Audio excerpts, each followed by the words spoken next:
ಗಣೇಶ್ ಪರಿಸರ ಪ್ರಕೃತಿಯಿಂದಲೇ ಹುಟ್ಟಿದಂಥ ದೇವರು.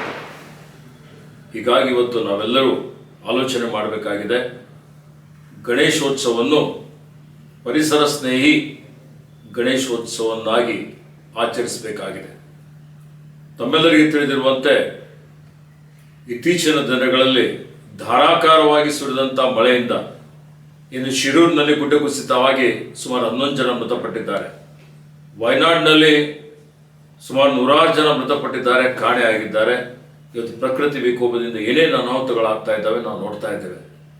ಆತ್ಮೀಯ ಬಂಧುಗಳೇ, ಇವತ್ತು ಬಹಳ ಕಡೆ ಏನು POP ಬಣ್ಣ ಲೇಪಿತ ಗಣೇಶ್ ಉಪಯೋಗ ಮಾಡ್ತಾ ಇದ್ದಾರೆ.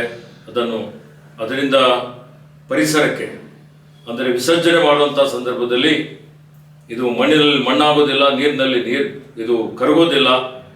ಹೀಗಾಗಿ ಈ ರಾಸಾಯನಿಕಗಳು ಇವತ್ತು ಅದರಿಂದ ಜಲಚರಗಳು ಸಾವಿಗೀಡಾಗ್ತವೆ. ಕುಡಿಯೋ ನೀರಿನಲ್ಲಿ ಇದು ಸೇರಿಬಿಟ್ರೆ ಕಲುಷಿತವಾದಂಥ ನೀರು ಕುಡಿದು ಜನರು ಅನಾರೋಗ್ಯಕ್ಕೆ ಒಳಗಾಗ್ತಾರೆ. ಹೀಗಾಗಿ ಇವತ್ತು ನಾನು ಕಳಕಳಿ ವಿನಂತಿ ಮಾಡ್ತಾ ಇದ್ದೇನೆ, ಪ್ರಕೃತಿ ಪರಿಸರ ಸಂರಕ್ಷಣೆ ಮಾಡುವಂಥದ್ದು ನಮ್ಮೆಲ್ಲರ ಆದ್ಯ ಕರ್ತವ್ಯವಾಗಿದೆ. ಆ ನಿಟ್ಟಿನಲ್ಲಿ ನಾವೆಲ್ಲರೂ ಇವತ್ತೊಂದು ಸಂಕಲ್ಪ ಮಾಡೋಣ. ಪರಿಸರ ಸ್ನೇಹಿ ಮಣ್ಣಿನ ಗಣಪತಿಗೆ ಪೂಜೆ ಮಾಡೋಣ, ಪರಿಸರ ರಕ್ಷಣೆ ಮಾಡೋಣ. ಹಾಗೆ ಇವತ್ತು ಹಬ್ಬದ ಸಂದರ್ಭದಲ್ಲಿ ನಾವೇನು ಪಟಾಕಿಯನ್ನು ಉಪಯೋಗ ಮಾಡ್ತೀವಿ, ಪರಿಸರ ಸ್ನೇಹಿ ಪಟಾಕಿ ಉಪಯೋಗ ಮಾಡೋಣ.